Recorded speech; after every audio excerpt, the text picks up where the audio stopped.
हरियाणा में नई सरकार बनने के बाद अफसरशाही में भी फेरबदल होगा। राज्य के मुख्य सचिव और सीएम के प्रधान सचिव के पद पर नई नियुक्तियां होने की उम्मीद है। मुख्यमंत्री कार्यालय के साथ साथ दूसरे अहम पदों पर पोस्टिंग के लिए अफसरशाही में लांबिक शुरू हो गई है। इसके लिए आरएसएस मुख्यालय तक संपर्क साधा जा रहा है। उधर बीजेपी को तीसरी बार बहुमत मिलने के बाद कुछ अधिकारियों को अपने भविष्य की चिंता भी सताने लगी है। ये वो अधिकारी है जो लोकसभा चुनाव परिणामों के बाद विधानसभा चुनाव से पहले कांग्रेस के पक्ष में माहौल देखकर पलटी मार गए थे। ऐसे अफसरों कर्मचारियों को भाजपा के वरिष्ठ नेता समय समय पर चेतावनी भी देते रहे। खुद कार्यकारी सीएम नायब सैनी तक ने कह दिया था कि वे सरकार बनते ही ऐसे अफसरों की लगाम कसेंगे।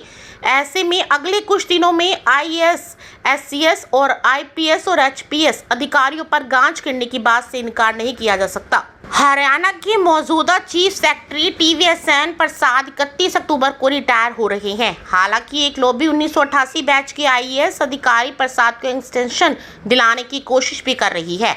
दूसरी ओर प्रसाद की रिटायरमेंट को देखते हुए कई वरिष्ठ अफसर चीफ सेक्रेटरी की कुर्सी पर नजर लगाए हुए हैं। कार्यवाहक सीएम नायब सैनी के प्रधान सचिव उमाशंकर के दिल्ली जाने की चर्चा है। दरअसल उमाशंकर खुद डेपुटेशन पर दिल्ली जाने की इच्छा बता चुके हैं। उनकी पत्नी दीप्ति उमाशंकर पहले से ही डेपुटेशन पर केंद्र में है। उमाशंकर के दिल्ली जाने की सूरत में मुख्यमंत्री का अगला प्रधान सचिव कौन बनेगा, इससे लेकर भी अफसरों के बीच जोड़ तोड़ चल रही है।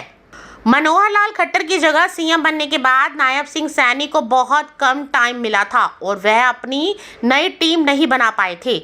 उन्होंने 3-4 महीने मनोहर लाल वाली टीम के साथ ही काम किया।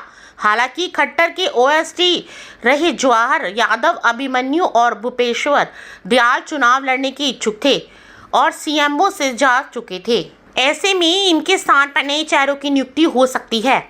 मुख्यमंत्री के राजनीतिक सलाहकार से लेकर दूसरे कई पद भी भरे जाने हैं।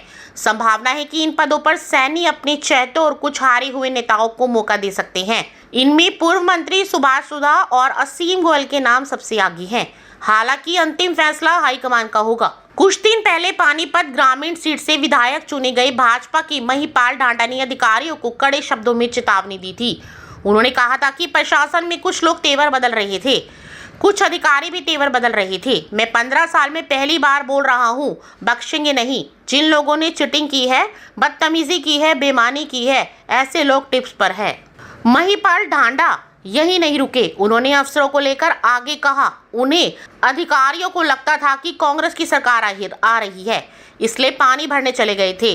पानी भरने वालों को बख्शा नहीं, तुम्हें ध्यान रखना। खुद कार्यवाहक सीएम नायब सैनी ने भी चुनाव प्रचार के दौरान एक सभा में कहा था, जो अफसर लापरवाही बरत रहे हैं वे तीसरी बार भाजपा की सरकार बनते ही ऐसे सभी लोगों की चूड़ी टाइट कर देंगे।